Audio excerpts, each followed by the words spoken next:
Now on to the war with Iran. Iran doesn't have a lethal air force, nor does it have a powerful navy. What it does have is a massive missile arsenal, missiles that can fly all over West Asia and beyond. And the Americans know this. Since the war started, Donald Trump has repeatedly talked about Iran's missiles. Each time he gave the same assessment, that the missile arsenal has been totally destroyed. Their missiles are just about used up or beaten. Their missile capability is down to about 10%, maybe less. We knocked out most of their missiles.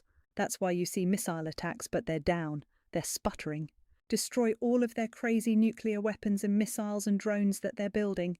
There's just one tiny problem with that. He's wrong. According to the United States' own intelligence, roughly half of all Iranian missile launchers are intact. The same is true with drones. US intelligence says Iran retains 50% of its drone capabilities. This raises two questions. Number one, why are we hearing different assessments? Trump says the missiles have been destroyed, but US intel says around half of them are still intact. Meanwhile, the Israelis are saying something else. They claim 75% of the launchers have been neutralized, with the remaining 25% still active. So which assessment do you trust? That's the first question. Question number two, why is it so hard to destroy Iran's missiles and launchers? That is the question we focus on here. First of all, how do you identify these launchers? Some sites were already under US and Israeli surveillance, known to the military before the war started. Those were destroyed in the first waves. After that, it became a game of cat and mouse. Each missile launch generates a special signature. This signature can be picked up by satellites and radars. Once it is picked up, the US and Israel rush to destroy the launcher. A number of them have been destroyed in this manner. Despite such strikes, Iran retains half of all launchers. How? Because of four factors. Factor 1, size. Both the size of the country and the size of the arsenal. Iran entered this war with nearly 3,000 missiles of all kinds, the largest arsenal in West Asia. More missiles means harder to obliterate. Equally important is the size of the country. Iran's area is 1.6 million square kilometers, roughly half the size of India. It is extremely difficult to surveil and track this entire area. The launchers could be anywhere. Factor 2, where the missiles and launchers are stored. A number of them are mobile, loaded on trucks and driven around. A fixed launching site can be a sitting duck for airstrikes, but a moving target is harder to track and harder to hit. Plus, Iran has extensive underground facilities. Iran's mountains serve as natural bunkers and tunnels. They have dozens of missiles and launchers hidden underground, meaning they're not as vulnerable to airstrikes. Iran has also been deploying more solid fuel missiles like the Fateh and the Sejil.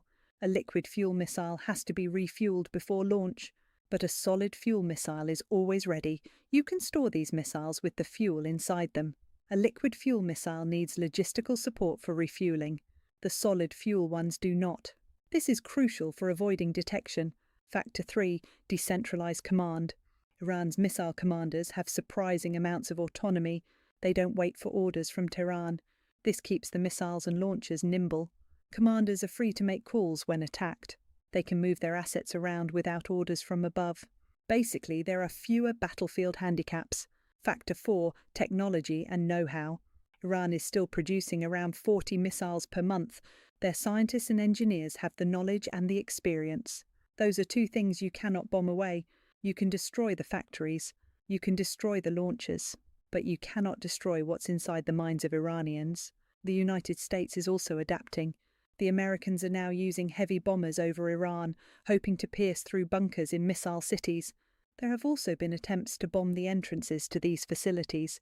If you can't destroy them, deny them. Despite all these tactics, success isn't guaranteed. Experts say you would need ground soldiers and engineers to verify the state of missile launchers. Plus, blocking entrances is only temporary relief. It's not like the Iranians don't have bulldozers.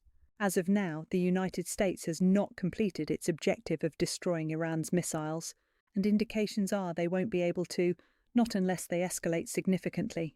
The world moves fast. Power shifts, unexpected developments, changing alliances. Every day brings a new headline, but headlines are only the beginning. Because behind every story, there is context.